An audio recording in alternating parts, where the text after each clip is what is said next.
Hello friends, my self PG Sanghani. આજે આપણે સાયન્સમાં ફર્સ્ટ ચેપ્ટર જે છે જેનો આપણે અભ્યાસ કરીશું. ચેપ્ટરનું નામ છે રાસાયણિક પ્રક્રિયાઓ અને સમીકરણો. એમાં આપણે પહેલાં જોઈશું રાસાયણિક પ્રક્રિયાઓના પ્રકાર. બરાબર, તો સૌથી પહેલાં એ થાય કે રાસાયણિક પ્રક્રિયા કોને કહેવાય. તો સિમ્પલ છે, આપણે ધોરણ 9માં પણ ભણી ચૂક્યા છીએ. બરાબર, રાસાયણિક પ્રક્રિયા એટલે શું? જુદા જુદા સંયોજનો હોય, કોઈ પણ સમીકરણ હોય, આપણે એની ડાબી બાજુ જે સંયોજન લખીએ છીએ એને આપણે શું કહીશું? પ્રક્રિયક. ઓકે,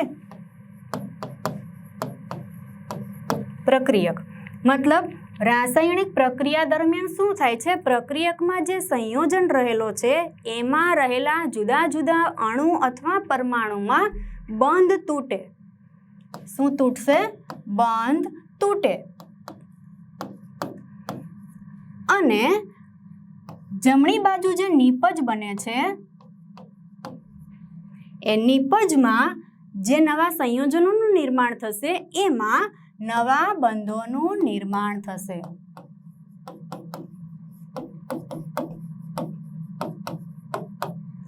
બરાબર, મતલબ આટલો તો ખ્યાલ આવી જ ગયો કે રાસાયણિક પ્રક્રિયા એટલે શું.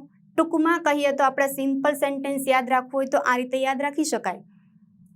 રાસાયણિક પ્રક્રિયામાં પ્રક્રિયકમાં રહેલા જૂના બંધ તૂટે છે અને નવા બંધોનું નિર્માણ થાય છે. નવા બંધોનું નિર્માણ થશે એટલે શેનું નિર્માણ થશે? એક નવી નિપજ બનશે. ઓકે, ચાલો અહીંયા આપણે સિલેબસમાં ટોટલ 5 જુદી જુદી રાસાયણિક પ્રક્રિયાઓ છે. પહેલું નામ છે સંયોગીકરણ પ્રક્રિયા, બીજું છે વિઘટન પ્રક્રિયા, ત્રીજું છે વિસ્થાપન, ચોથું છે દ્વિવિસ્થાપન અને પાંચમું છે ઓક્સિડેશન રિડક્શન પ્રક્રિયા. સૌથી પહેલા આપણે જોઈશું સંયોગીકરણ પ્રક્રિયા. થોડુંક ડિટેલમાં જોઈએ, સમજો. થોડુંક અહીંયા ધ્યાન આપો તો જે શબ્દ છે સંયોગીકરણ એમાં યોગી શબ્દ આવે છે. શું આવે છે? યોગી. યોગી એટલે સામાન્ય રીતે ગણિતમાં આપણે કયો સિમ્બોલ લખતા હોઈએ? યસ, કયો? પ્લસ. આ સિમ્પલ છે. પ્લસ લખતા હોઈએ તો પ્લસની ડાબી અને જમણી બાજુ કંઈક તો હશે, તો જ આપણે વચ્ચે પ્લસ સિમ્બોલ લખતા હોઈએ. બરાબર, અને આગળ શું લખેલું છે? પ્રક્રિયા. મતલબ આ એવી રાસાયણિક પ્રક્રિયા છે જેમાં ઓછામાં ઓછા પ્રક્રિયકો કેટલા જોઈશે? 2 થી વધારે હોય તો પણ ચાલશે. એટલે અહીંયા વ્યાખ્યામાં શું લખ્યું છે? જે રાસાયણિક પ્રક્રિયા દરમિયાન 2 અથવા તેનાથી વધુ પ્રક્રિયકો વચ્ચે પ્રક્રિયા થતી હોય અને નિપજ કેટલી બને? માત્ર અને માત્ર એક જ.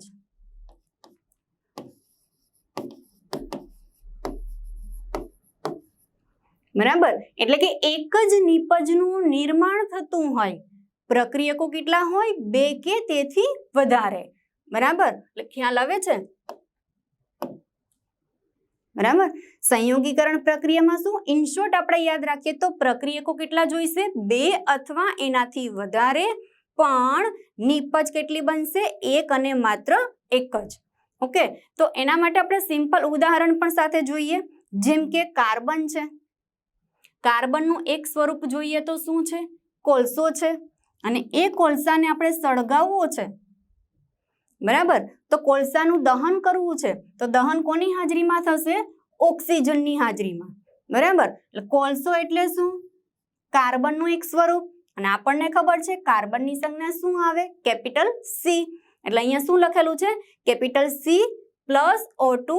ઇટ ગીવ્સ CO2 પ્લસ ઉષ્મા. આપણને દરેકને ખ્યાલ છે કોલસો જ્યારે સળગતો હોય ત્યારે ધુમાડો પણ ઉત્પન્ન થતો હોય, સાથે સાથે શું મુક્ત થતી હોય? વધુ માત્રામાં ઉષ્મા. એટલે અહીંયા સાથે શું દર્શાવેલું છે? ઉષ્મા અથવા તો ગરમી. એ જ રીતે બીજું ઉદાહરણ જોઈએ. પાણીનું નિર્માણ થવું. દરેકને ખ્યાલ છે પાણીનું આણ્વીય સૂત્ર શું આવશે? H2O. બરાબર, હવે આ સંયોજનને ધ્યાનથી જોઈએ તો કેટલા અણુ ભાગ લીધેલા છે? જુદા જુદા 2 પ્રકારના પરમાણુઓ છે, H અને O. એટલે સમીકરણની ડાબી બાજુ પ્રક્રિયકો પણ કેટલા છે? 2. હાઇડ્રોજન અને ઓક્સિજન એટલે કે H2 plus O2 it gives H2O. Okay, ત્યાર પછી ત્રીજું ઉદાહરણ છે કળી ચૂનાની પાણી સાથેની પ્રક્રિયા. થોડુંક ડીપમાં યાદ રાખીશું, આપણે થોડુંક વધારે સમજવાનો પ્રયત્ન કરીએ ત્રીજું સમીકરણ. અને આ ત્રીજું સમીકરણ વારંવાર MCQમાં પણ પૂછાય છે, એક શબ્દમાં જવાબ આપો એમાં પણ પૂછાય, ખાલી જગ્યામાં પણ પૂછાય, એટલે ખૂબ જ અગત્યનું સમીકરણ છે આ.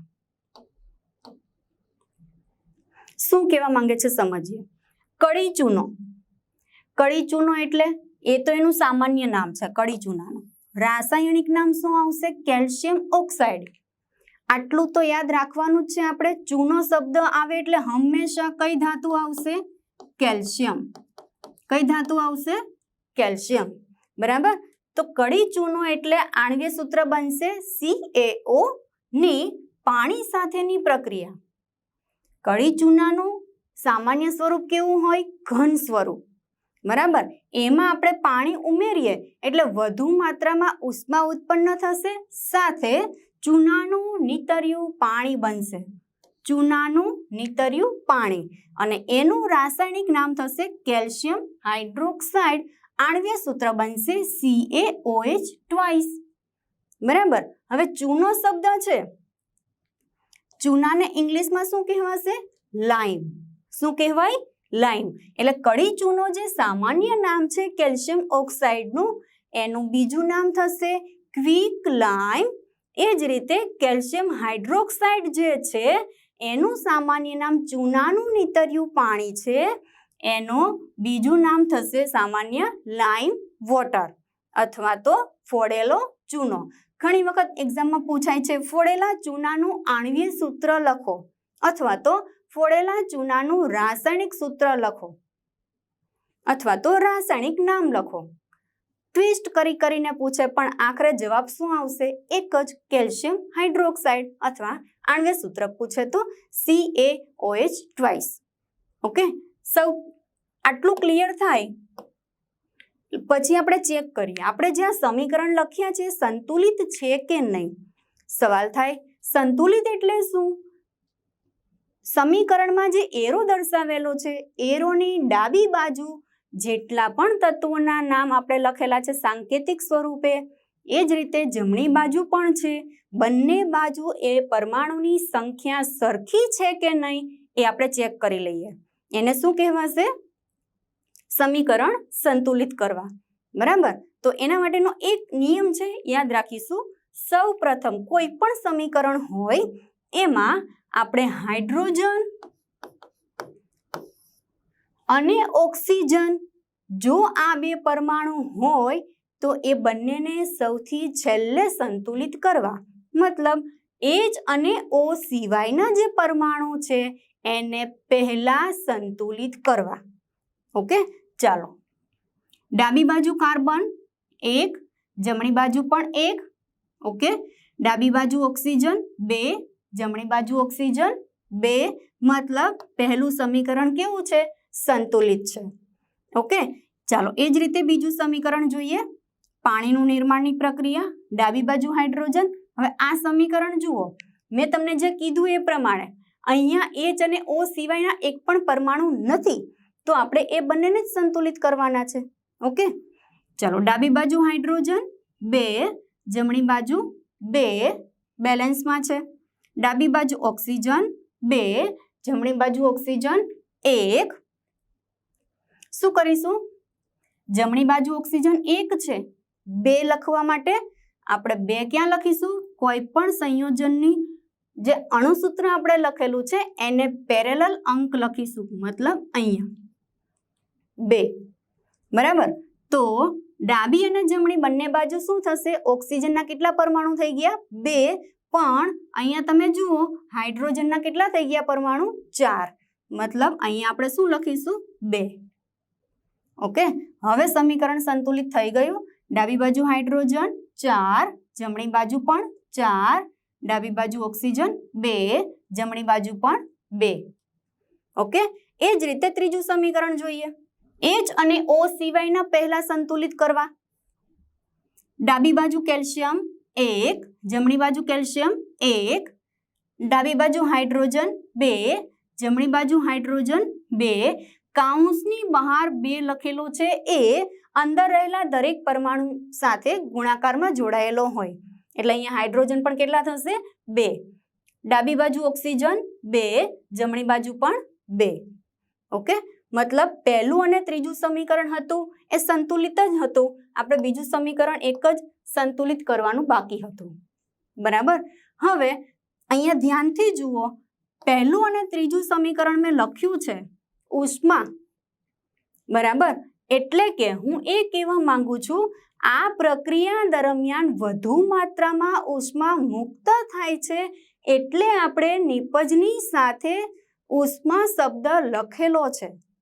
એટલે આ જે સંયોગીકરણ પ્રક્રિયા છે એ દરમિયાન ઉષ્મા મુક્ત થાય છે એટલે એને ઉષ્માક્ષેપક પ્રક્રિયા પણ કહી શકાય. બરાબર. ઘણી વખત વ્યાખ્યા પૂછાય છે ઉષ્માક્ષેપક પ્રક્રિયા કોને કહેવાય? તો રાસાયણિક પ્રક્રિયા દરમિયાન નિપજના નિર્માણની સાથે ઉષ્મા મુક્ત થતી હોય તો તેને શું કહેવાય? ઉષ્માક્ષેપક પ્રક્રિયા કહેવાય. ઉદાહરણ પૂછે તો તમે પહેલું અને ત્રીજું બંને ઉદાહરણ લખી શકો. ચલો, સંયોગીકરણ પ્રક્રિયામાં ટોટલ ખ્યાલ આવી ગયો. એના પછીની પ્રક્રિયા છે વિઘટન પ્રક્રિયા.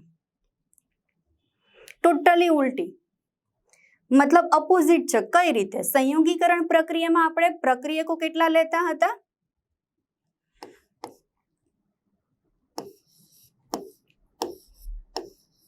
2 અથવા એનાથી વધારે. બરાબર. અને નિપજ માત્ર કેટલી બનતી હતી? 1 જ. હું એમ કહું છું આનાથી ટોટલ અપોઝિટ છે એટલે શું? અહીંયા જે નિપજ હતી સંયોગીકરણ પ્રક્રિયામાં એ અહીંયા શું બનશે? પ્રક્રિયક. અને આ જે પ્રક્રિયક હતા એ શું બનશે? નિપજ. બરાબર. મતલબ પ્રક્રિયક કેટલો હશે? માત્ર ને માત્ર 1 જ. અને એ એક પ્રક્રિયકમાંથી 1 થી વધારે નિપજોનું નિર્માણ થતું હોય. વ્યાખ્યામાં પણ લખેલું છે, જુઓ. પ્રક્રિયક માત્ર કેટલા પ્રકારનો હોય? કોઈ એક જ પ્રકારનો હોય. અને એ પ્રક્રિયકને તમે હીટ આપો, ગરમી આપો એટલે એ એક પ્રક્રિયકમાંથી કેટલા નિપજ બનશે? 1 થી વધારે. તો એ જે પ્રક્રિયા છે એને શું કહેવાશે? વિઘટન પ્રક્રિયા. એમાં પહેલું સમીકરણ છે, જુઓ. Calcium carbonate. કેલ્શિયમ કાર્બોનેટ મતલબ કેલ્શિયમ એટલે સંજ્ઞા શું આવશે? Ca. કાર્બોનેટ આયન એટલે CO3-2. બંનેની સંયોજકતા તમે જુઓ, કેલ્શિયમની સંયોજકતા +2 છે, કાર્બોનેટની સંયોજકતા -2 છે. બંનેની સંયોજકતાનો અંક સરખો છે એટલે આણ્વીય સૂત્રમાં આપણે 2 અંક લખતા નથી. બરાબર. બીજું, આ જે કેલ્શિયમ કાર્બોનેટ છે એનું સામાન્ય નામ પણ થશે આરસપહાણ.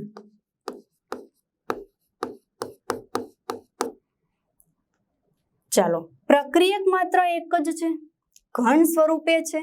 એને હીટ આપશો એટલે શેમાં રૂપાંતર થશે? કાર્બોનેટમાંથી ઓક્સાઇડ સંયોજન બનશે.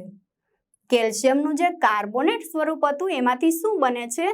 ઓક્સાઇડ. અને સાથે શું છૂટું પડશે? કાર્બન ડાયોક્સાઇડ વાયુ. બરાબર. સમીકરણ સંતુલિત કરીએ તો હાઇડ્રોજન અને ઓક્સિજન સિવાયના પરમાણુ પહેલા સંતુલિત કરીએ એટલે ડાબી બાજુ કેલ્શિયમ 1, જમણી બાજુ 1, ડાબી બાજુ કાર્બન 1, જમણી બાજુ કાર્બન 1, ડાબી બાજુ ઓક્સિજન 3, જમણી બાજુ ઓક્સિજન કેટલા છે? 2 ને 1 3. મતલબ સમીકરણ આપણું કેવું છે? સંતુલિત છે. બરાબર. બીજું ધ્યાનથી જોઈએ તો આપણે અહીંયા શબ્દમાં શું કીધું? વ્યાખ્યા આપી ત્યારે ગરમ કરતા એરો ઉપર શું દર્શાવેલું છે? ત્રિકોણની નિશાની. વંચાશે શું? ડેલ્ટા. એટલે કે આ જે અહીંયા પ્રક્રિયક લીધો છે એને આપણે શું કરેલી છે? હીટ આપેલી છે. મતલબ આ પ્રક્રિયા દરમિયાન ઉષ્માની જરૂર પડે છે. સંયોગીકરણમાં ઉષ્મા ઉત્પન્ન થતી હતી. બરાબર. એટલે એમ જોવા જઈએ તો પણ આ પ્રક્રિયા છે એ સંયોગીકરણથી કેવી છે? અપોઝિટ છે. બરાબર, એટલે અહીંયા પણ બીજી વ્યાખ્યા બની શકે. ઉષ્માનું શું થાય છે?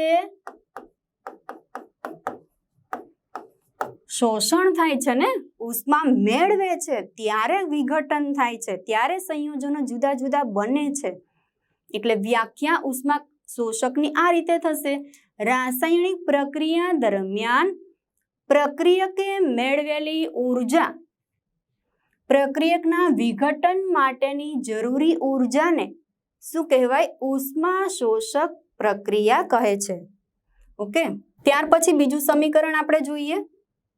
બીજું સમીકરણ છે FeSO4 it gives Fe2O3 plus SO2 plus SO3.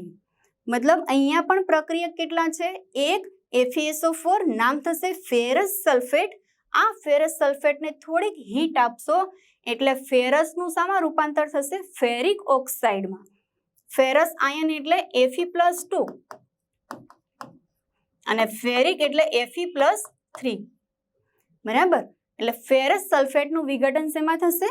Ferric oxide, અને સાથે આ બંને વાયુ છૂટા પડશે. ઓકે, ચાલો સમીકરણ બેલેન્સ કરીએ. ડાબી બાજુ Fe 1 છે, જમણી બાજુ 2 છે, અહીંયા 2 લખી દઈએ. ઓકે, ચાલો ત્યાર પછી ડાબી બાજુ સલ્ફર 2, જમણી બાજુ 2, ડાબી બાજુ ઓક્સિજન 4 દુ 8, 3 ને 2 5 ને 3 8. ઓકે, બેલેન્સ થયું. વિઘટન પ્રક્રિયાનું ત્રીજું ઉદાહરણ છે લેડ નાઇટ્રેટ. લેડ એટલે સંજ્ઞા શું આવશે? Pb. લેડ નાઇટ્રેટને હીટ આપશો એટલે નાઇટ્રેટનું વિઘટન થશે. શું બનશે? લેડ ઓક્સાઇડ બનશે. અને નાઇટ્રેટ આયનમાંથી શું છૂટું પડશે? નાઇટ્રોજન ડાયોક્સાઇડ અને ઓક્સિજન વાયુ. ઓકે, સમીકરણ સંતુલિત કરીએ. ડાબી બાજુ Pb 1, જમણી બાજુ Pb મતલબ લેડ 1, ડાબી બાજુ નાઇટ્રોજન 2, જમણી બાજુ નાઇટ્રોજન 1. અહીંયા આ 2 છે એ અંદર રહેલા બધા જ પરમાણુને ગુણાકારમાં લાગુ પડે. બરાબર, ચાલો ડાબી બાજુ ઓક્સિજન કેટલા છે? 3 દુ 6, 2 દુ 4 ને 2 6 ને 1 7. એટલે અહીંયા શું કરીશું આપણે? 2 લખીએ તો ફરી પાછો લેડ કેટલા થઈ ગયા? 2. તો હું અહીંયા 2 લખી દઉં. 2 લખીએ તો ફરી પાછો જુઓ નાઇટ્રોજન કેટલા થયા? 2 દુ 4. તો અહીંયા શું આવશે નાઇટ્રોજનમાં? 4. બરાબર, પછી ઓક્સિજન કાઉન્ટ કરો. 3 દુ 6 દુ 12, 4 દુ 8, 2 10 ને 2 12. ઓકે, સમીકરણ સંતુલિત થયું. આ રીતે બોલાશે 2PbNO3 twice it gives 2PbO plus 4NO2 plus O2. સમીકરણ પ્રક્રિયામાં ત્રીજી પ્રક્રિયા છે, રાસાયણિક પ્રક્રિયામાં ત્રીજી પ્રક્રિયા છે વિસ્થાપન. વિસ્થાપન એટલે શું? કોઈની જગ્યા પર સ્થાન ગ્રહણ કરવું. કોઈ એક સંયોજન છે, એ સંયોજનમાં જે ધાતુ જોડાયેલી છે અધાતુ તત્વ સાથે અથવા તો ઋણ આયન સાથે, તો એમાં રહેલી ધાતુને ખસેડીને બીજી કોઈ ધાતુ સ્થાન ગ્રહણ કરી લે. બરાબર, હવે એ જે બીજી ધાતુ સ્થાન ક્યારે ગ્રહણ કરે? જ્યારે સંયોજનમાં રહેલી ધાતુ છે એના કરતા વધારે સક્રિય હોય તો.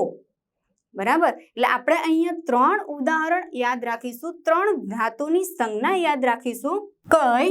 ઝિંક, Fe મતલબ આયન અથવા લોખંડ, Pb મતલબ લેડ અથવા એનું સામાન્ય નામ છે સીસુ. બરાબર, આ 3 સક્રિય ધાતુ છે. કોની સાપેક્ષમાં? કોપર અને સિલ્વરની સાપેક્ષમાં.